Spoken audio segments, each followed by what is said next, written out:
بسم الله الرحمن الرحيم وبه نستعين، والصلاة والسلام على أشرف الأنبياء والمرسلين وعلى آله أجمعين.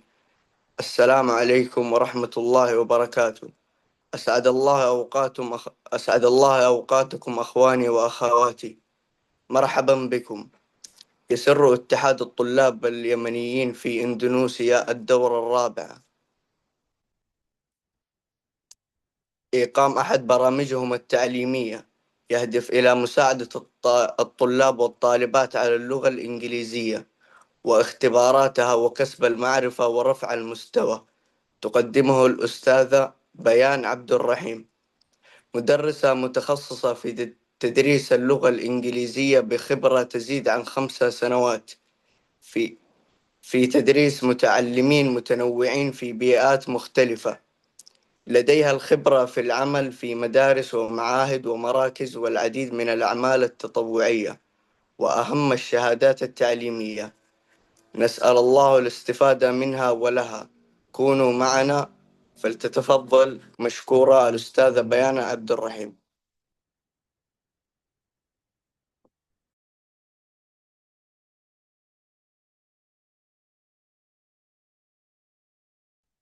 السلام عليكم ورحمة الله وبركاته. وعليكم السلام ورحمة الله وبركاته. هل الصوت واضح؟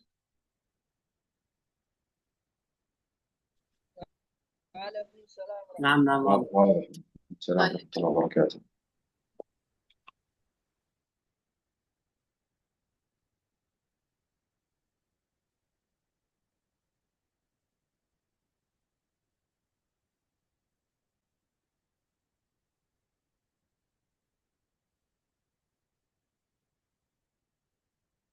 أوكي تمام، ممكن نبدأ على طول.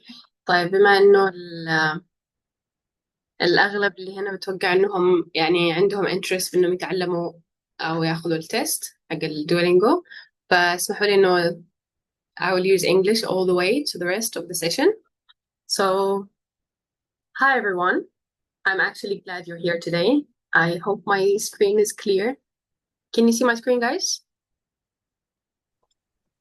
Yes. Okay, perfect. All right.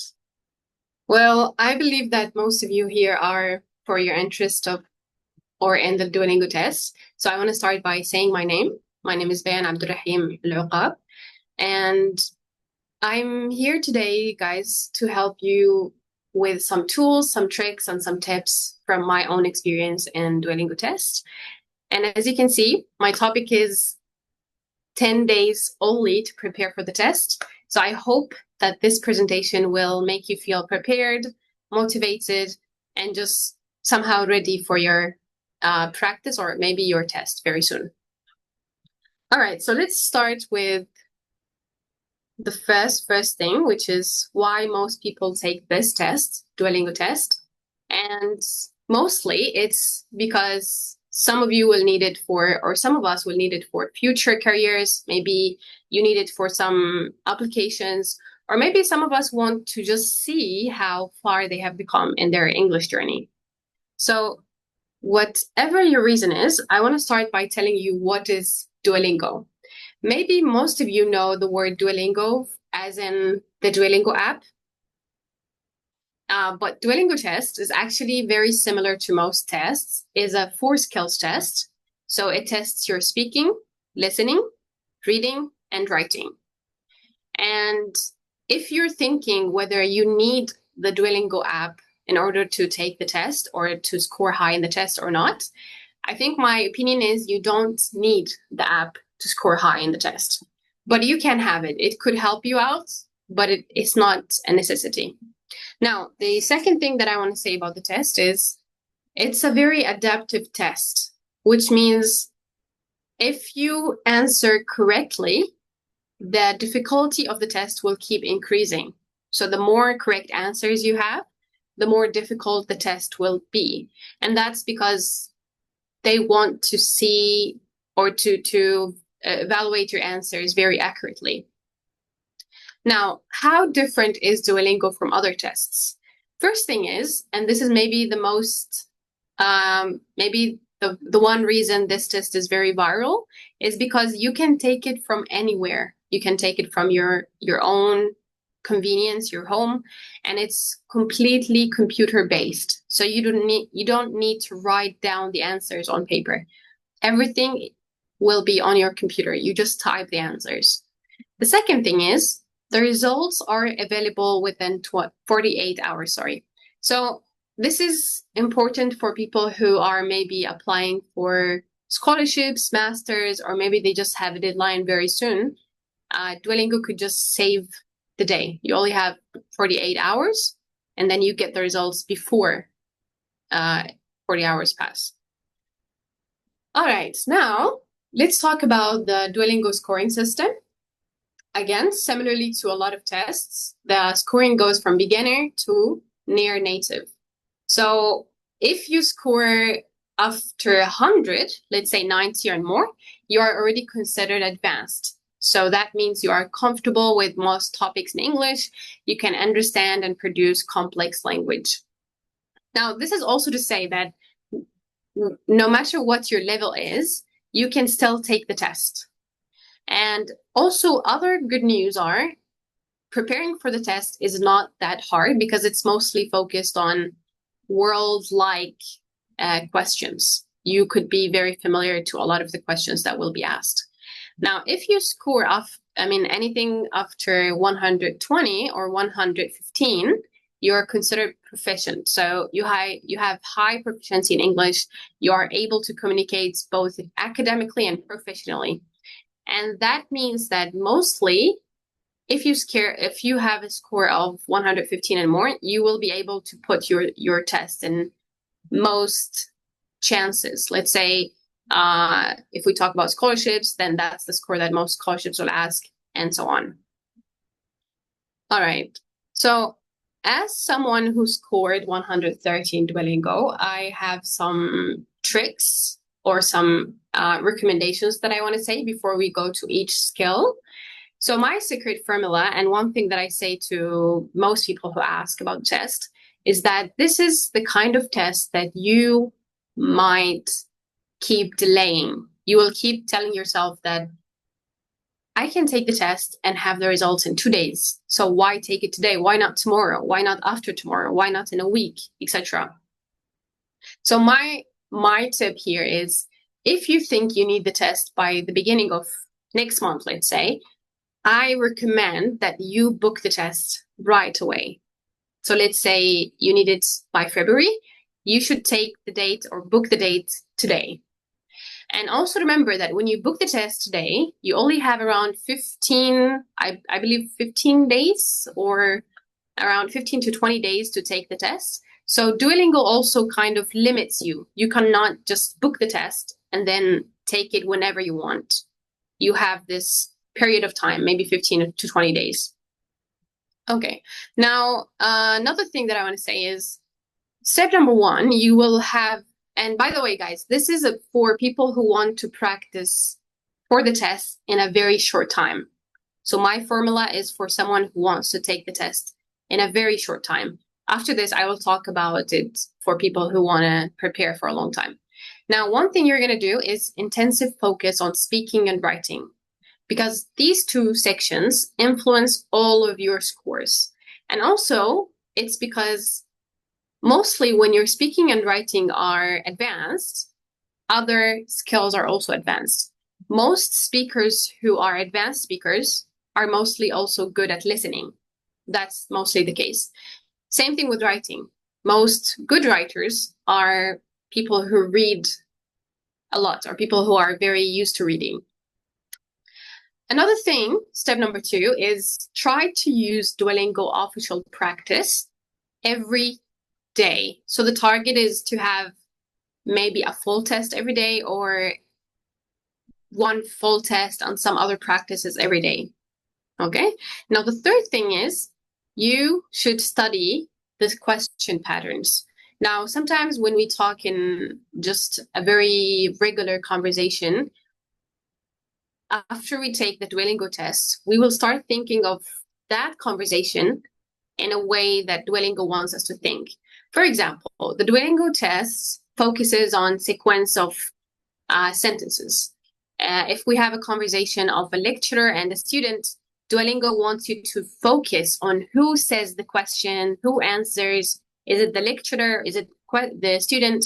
So next time you have a conversation with your lecturer, or maybe you have a conversation that you hear in a podcast or a YouTube video, you will try to notice and try to focus on whether this sentence is said by a lecturer or a student. So try to learn the question patterns to have some predictions of the answers or the question type. All right, before I move on, I also want to show you what I mean by the official website for those who don't know. If you see here, you will see the official website of Duolingo Test. And you can see that you have a lot of practices to do here.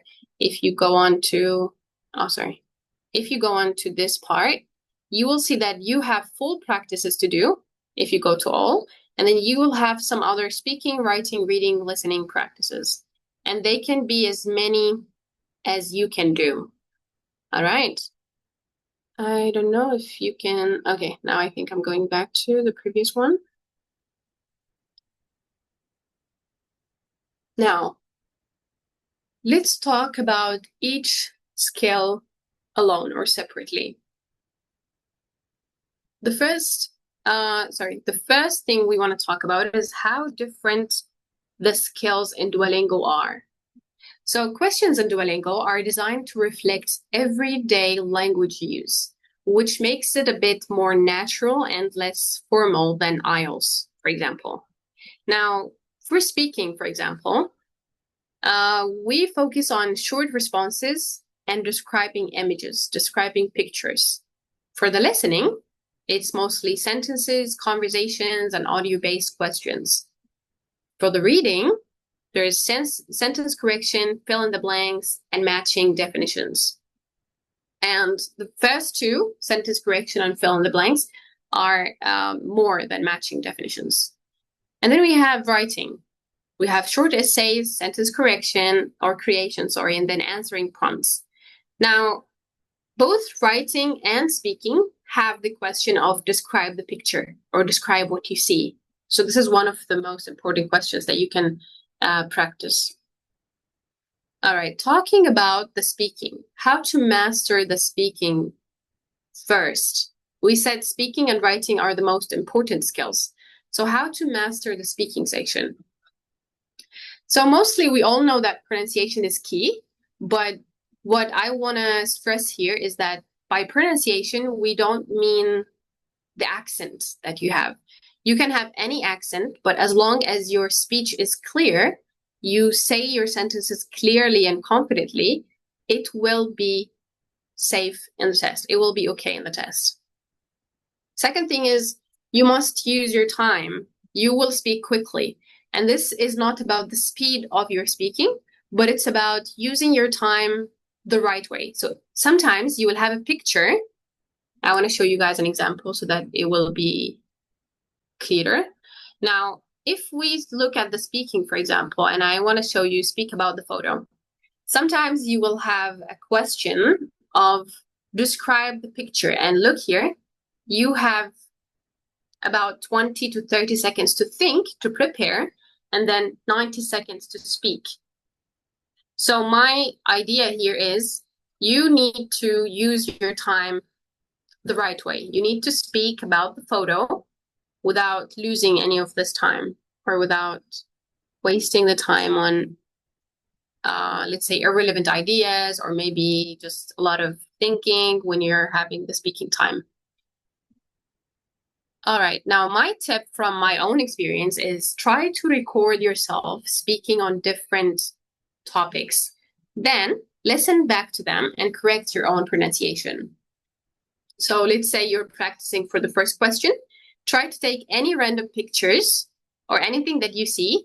Record yourself speaking about them, 90 seconds, remember, and then listen to your own record and try to spot or know your mistakes. So that's about the speaking section. Now is the listening section, which I think is very very similar to speaking. As we said, most speakers are good listeners.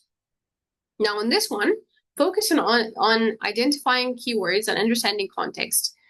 And this only happens when you already engage yourself with a lot of English listenings, podcasts, and stuff like that.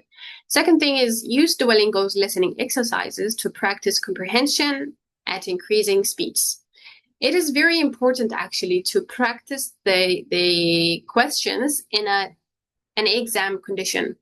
So if you take the listening with no timing, it will not help you as much. But if you try to practice the listening with timing, the test timing, it will help you greatly. Now, tips from my own experience, try to listen to podcasts, audiobooks. I think you hear this a lot, but when you are listening to these stuff, try to ask yourself, what is the main idea and why it matters? Maybe this is a very common recommendation that people give you whenever you ask them, but I will also tell you exactly what you can be listening to in order to help you for the Duolingo test. Now, about the reading, how to dominate your reading section. I believe the reading in Duolingo is probably the easiest reading questions of all the tests that I have tried, whether it's IELTS, IBT, SAP, or any of these tests. I think the Duolingo has the easiest one of them. And what you need to do is you have to read quickly, but you have to be able to understand everything as you read. And then you have to focus a lot on vocabulary. Now, because the test only have speaking, writing, listening, and reading, you might think that you don't need grammar, or maybe your grammar is not going to be tested. But the reality is your grammar is tested in speaking and writing, while your vocabulary bank is tested in the reading part. So focus on vocabulary and focus on grammar so that you can match the sentences. I forgot, guys, to show you some examples of listening and reading. So don't mind me sharing this again. Okay. Let's say reading. It will be something like read and complete, for example. Sorry, not this one. I want to show you the most or the hardest one of them so that you know how easy it is. So this is what you're going to get, a very short passage or article.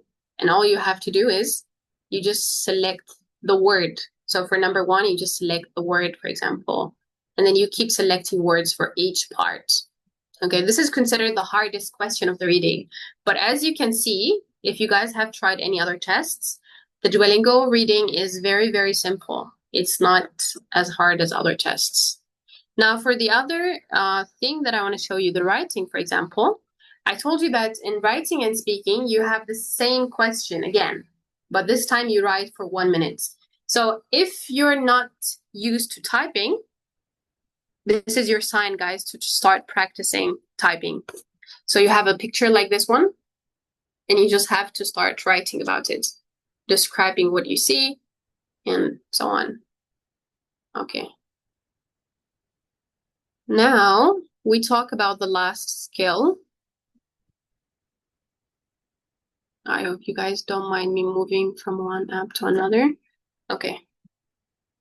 Now we have the writing section. So what do you need to focus on when it comes to writing? You have to focus on clarity and coherence.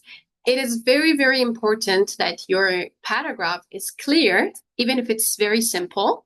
It's clear and it's also coherent. What this means is that all the sentences should make sense together. So you should have a simple paragraph. It doesn't have to be very, very complicated, but everything in the paragraph should make sense to each other. So if you're talking about your favorite day, it's better you keep it only focused on one thing. Let's say your favorite day is your birthday, so you keep talking about your birthday only. You don't talk about any other stuff. Second thing is also what I said again. Don't overcomplicate your sentences. Keep them clear and to the point. it is very important to keep them to the point. If you are very good at storytelling, you're very good at making these like really cool hogs on your paragraph, you don't really need to use them in the Duolingo test. You just have to be clear. If they ask you to describe the picture, you have to be very clear and just describe what you see right away. Okay?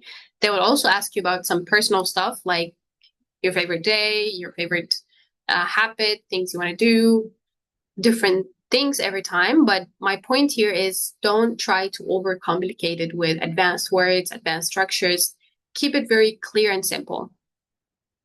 Now, my own tip is try to practice writing daily, just like you practice speaking daily. Try to practice writing daily. Again, this advice is for people who want to take the test in a few days, 10 days or so on. And then time yourself to build speed. Don't write freely with no timing. It's not going to help you at all. That's what I think. As long as you just write and you don't give yourself time, you will improve your writing skills, yes, but you will not improve speed and getting used to the test condition. So you need to time yourself every time you write. Even if you cannot do it in 1 minute every time, just make sure you time yourself. Okay? All right, so this is about time. Time is your ally. Manage it wisely. And especially when it comes to Duolingo tests, it's about thinking and acting fast. So again, I will repeatedly say that you have to practice under exam conditions, set timers, use your breaks wisely. Sometimes when you have speaking questions, you will have some time between the first question and the second. So try to use these breaks wisely. That's, again, by practicing under exam conditions, and focus on speed every time. If you have a perfect paragraph, but you are late to write it on your bots, you will not get the score. So what's the point? It's better to use simpler structures and simpler words and get the score, right? Okay. And then I want to talk to you about some challenges that people face. And some of it is speaking, listening, reading, and writing. And the way you can overcome them is, for example, for speaking, you have to practice speaking daily, as we said. Even if it's just reading loudly or reading aloud, you can just try to take any article and you try to read it out loud. And then we have the listening. It's better you try to listen to more than one accent if you are someone who's very concerned about accents, whether your own accent or other accents. Try listening to different people, different accents. And then there is the reading. For the reading, I suggest that when you practice it every day, it's better that you focus on one question every time. So for example, let's say today it's Friday, you want to practice reading. I prefer that you practice the last question of reading, for example, 5 or 6 times today. And then tomorrow you can practice the second question 5 or 10 times in the same day. Okay? That's my own suggestion when it comes to the reading. About the writing, break down writing tasks into smaller, manageable pieces. And if you are interested in looking at different examples of paragraphs, you can actually try to look for examples. You can try to look for ready examples. You can try to look at some other students' writing samples, and then you just see what exactly they did. Did they have a topic sentence? Did they have some details? Did they add like a concluding statement at the end? So you break down these pieces of the writing. All right.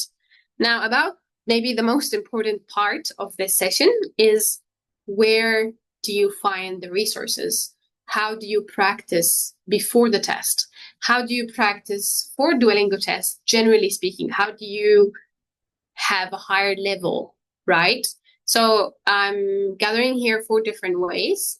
I will put practice test as number 1, because if you only want your level to improve for Duolingo specifically, you must practice the tests as much as you can. Now, the second thing I put is friends. And by that, I mean, try to surround yourself with more English, maybe by friends, more social media on English, reading, listening. And talking about listening, it's very recommended, guys, that you listen to podcasts. And I'm suggesting All Ears English for those who want to go specific and look for one podcast. All Ears English actually talks to people like us, people who are students, people who are always trying to improve their English, and also people who are very interested in tests, like Duolingo, IELTS, IBT, you name it. Okay, the last thing is language websites. This includes basically anything and everything, but I'm suggesting two. One is BBC Learning English or BBC News Learning English, and number two is TED Talks English. I gathered them all, guys, for you here so that you can check and see which ones they are. So this is All Ears English, as you can see. If you go to the first part, you can see lots of topics that you probably would like to hear. And this is also a way of me telling you that you don't need to listen to boring lectures in order to improve your English. You can find topics that you like, find lectures that you enjoy, and then still practice your English, listening, reading, etc. Okay? I think, guys, that is all from me today. I hope you loved it, and I hope it adds a lot to you guys. And please start your preparation journey today, and I would love to hear your questions if you have any.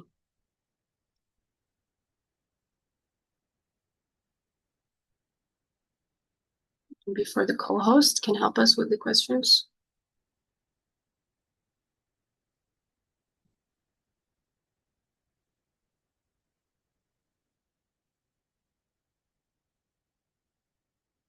You can either write them in the chat, guys, or maybe open your mics and say.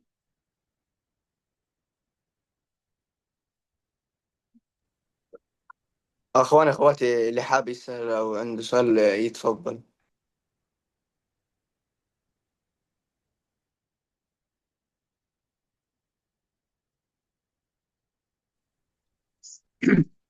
Okay, Assalamu alaikum wa rahmatullahi wa barakatuh. وعليكم السلام ورحمة الله وبركاته. Okay, I want to ask you about our problem as Yemenis. Our problems when we speak Arabic language is affecting our accent. How we can do with this issue?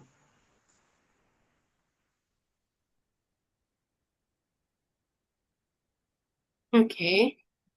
I think I mentioned earlier that the accent itself is not really a big deal, I think. But what's actually another problem is the clarity of what you say. So I think a lot of Yemenis will use clear sentences, and then they're able to score high and also just have good English, right? So I think the problem is never the accent, but just trying and practicing to speak clearly. So you keep listening to the words again and again, you keep shadowing or imitating people who speak, and then you try to get the question the right way. Even if you have some accent, but it's clear, it will never be a problem. Okay, thank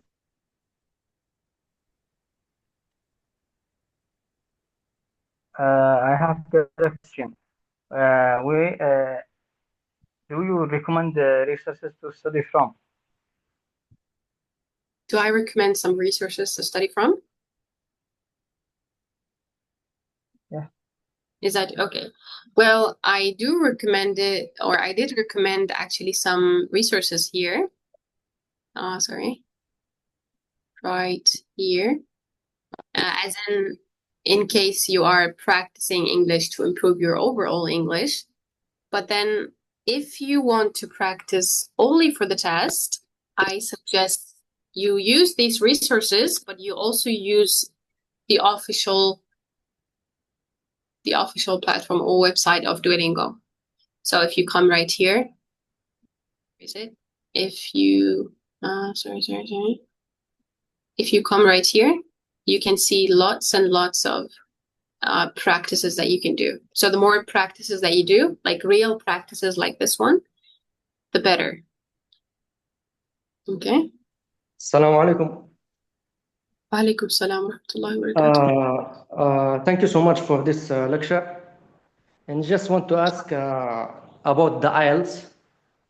So, what is the resources that you advise to study the IELTS test? And what is your score? And do you recommend the British Council website for studying for the IELTS?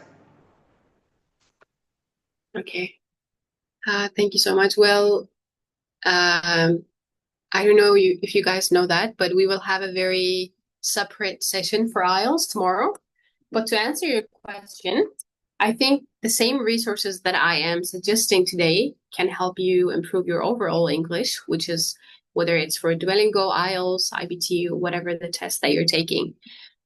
However, I think when you practice for the IELTS, you will have a completely different strategy on how you improve the language or how you practice these resources. So for example, if you listen to TED Talks, for example, TED Talks can help you with the last question in the listening in IELTS, which is listening to lectures. You listen to a lecture and then you keep writing down some missing words, right, in the IELTS. So that's the difference of how you're going to use the resources. And of course, you will use the official websites or some official websites. When it comes to IELTS, I also suggest IELTS Advantage. It's a YouTube channel by an IELTS expert. So you can check that one as well. And I do recommend the British Council, of course, because it does provide students with a lot of live lectures, tests. They keep track of your score. But I wouldn't say if you are not taking it through the British Council, then it shouldn't be a problem. It's not like that's the only way. Okay, but it's very recommended, of course. Does that answer your question? Score? Your score? Oh, my score. Sorry, I scored 7 in IELTS. I scored 7. MashaAllah. That's good. Thank you. And I will be focusing mostly on speaking and listening tomorrow with you because I scored the highest in speaking and listening. I scored around 8.5 in speaking and 8 in listening. So I will be focusing mostly on both of them. Any other questions, guys? I see the chat. Okay, I see one question in the chat. 2, 3. All right. Let's start with the first one. Are there image description templates in Duolingo tests similar to IELTS test templates? Description templates, you mean like the answers? The answers of the image description or the questions? Hussein, I did not get your question. You can tell us. Do you mean the answers? Templates meaning the answers of the image description question or the questions themselves? Okay, now Asma said, is this session recorded? Yes, I believe it's recorded. Afnan is asking, I'm planning to take the test and I'm a bit worried in regards to writing section, specifically speed and spelling. What practical tips do you suggest? All right, for the writing in Duolingo, you do not worry about spelling. Yes, you do not worry about spelling as much, but that is not for you to never practice spelling, because in the IELTS, for example, your spelling matters a lot. If you spell something wrong, the word is considered 100% wrong. But in Duolingo, you only have this in the reading section. In the reading section, you have fill in the blanks. So if you write something wrong, you lose the mark. But for the writing, you mostly have just write down, describe the picture, etc. And I think my advice to spelling problems is you just have to write as many times as you can. And then after you write your paragraph. Maybe you can use AI to correct your spelling, Grammarly, or any of these websites. And if your phone has the auto-correction system, try to take or get rid of it. Try to type some things, you get mistakes, and then you correct them. Don't let your keyboard auto-correct for you. Okay, Abdullah says, I've heard they are very strict about looking away from the screen. Do you have tips for staying focused during less long writing prompts without looking suspicious? Yes, I think my only advice is you don't look away. So for those guys who don't know, you have to use 2 devices in Duolingo Test. One is your computer, and the second one is your phone. You have to place your phone where they can see you, they can see your table, they can see your laptop. And sometimes it might think that you are cheating, or maybe someone is helping you, you're looking at something. So make sure you follow the instructions and you put your phone in the best place. And then the second thing is, don't leave anything in your table that could distract you or that could make it look suspicious to them.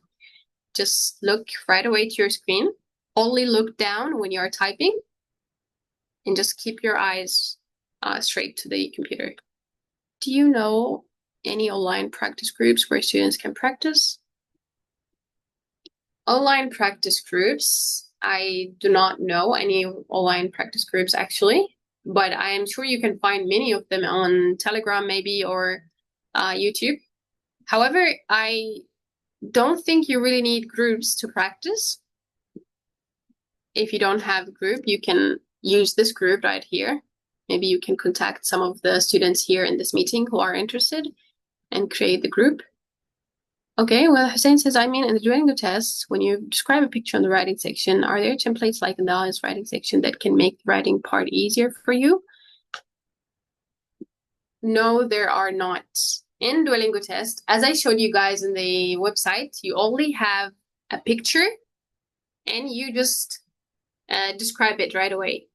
You don't have any templates but what you can do is you can look, as I said earlier, you can look at other, for example, if you use the website, after you finish, they will give you a suggestion of the correct answer.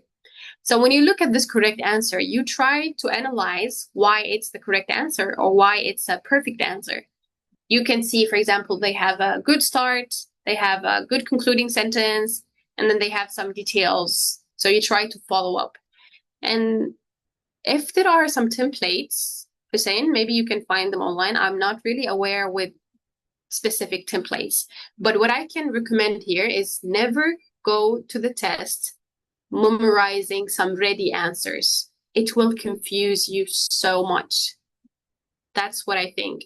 And that's what most IELTS teachers say. Don't go to the test with ready templates for writing, ready templates for speaking, thinking that when they give you the question, you will just right away answer a ready template.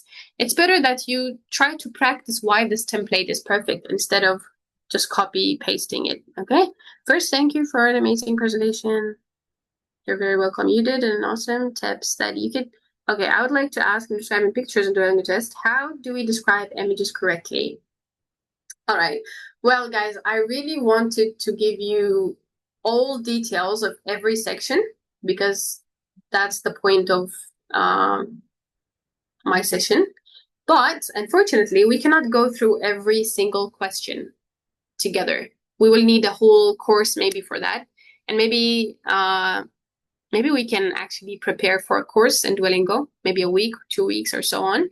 But if we talk only about describing pictures, I think the right way to do it is you take a look at the picture and you start to look at the main things of the picture.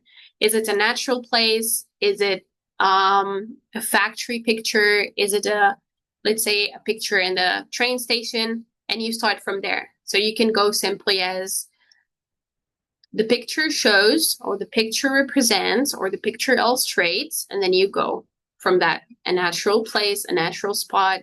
You start talking about the people. If there are, sometimes they give you animals. Sometimes they give you a picture that shows a certain weather or vibe. So you talk about the vibe. Sometimes you can also talk about your feeling. You could say, this picture seems to be like a calm place for tourism or a calm place for tourists to enjoy, etc. So again, Salsabil, I think my recommendation is, after you start practicing, look at the perfect answers there, and you can see why they are perfect, and maybe you learn from what they're using. Is it possible to offer a short course to prepare for the IELTS? Yes, it is very possible to offer a short course to prepare for the IELTS. You can talk to, I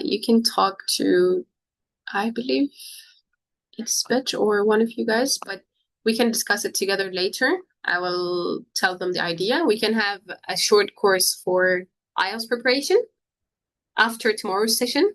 Inshallah, tomorrow we will have a session for IELTS. And we can also have a short course for Duolingo in case some of you are interested. Okay, I don't see any more questions. Does anyone else have a question, guys? Assalamu alaikum. Walaikum assalam wa rahmatullahi wa barakatuh. Sorry, I came late. So, how I can obtain a recording of the lecture? I will make sure you guys have a copy of this meeting. I'll make sure I tell them about that. I will sure you have Thank you so much. we can send it to the group, or we can find a way. Okay, Thank you so much. sure. وفي الختام نسأل الله تعالى أن يجعل هذا البرنامج العلمي نافعا ومثمرا، وأن يبارك في الجهود المبذولة، ويجعل ما قدم في ميزان حسنات القائمين عليه والمشاركين فيه. نشكر اتحاد الطلاب اليمنيين في إندونيسيا، ونشكر الأستاذة بيان عبدالرحيم، كما نشكر جميع من أسهم في إنجاح هذا العمل، ونسأل الله التوفيق والسداد للجميع. والسلام عليكم ورحمة الله وبركاته.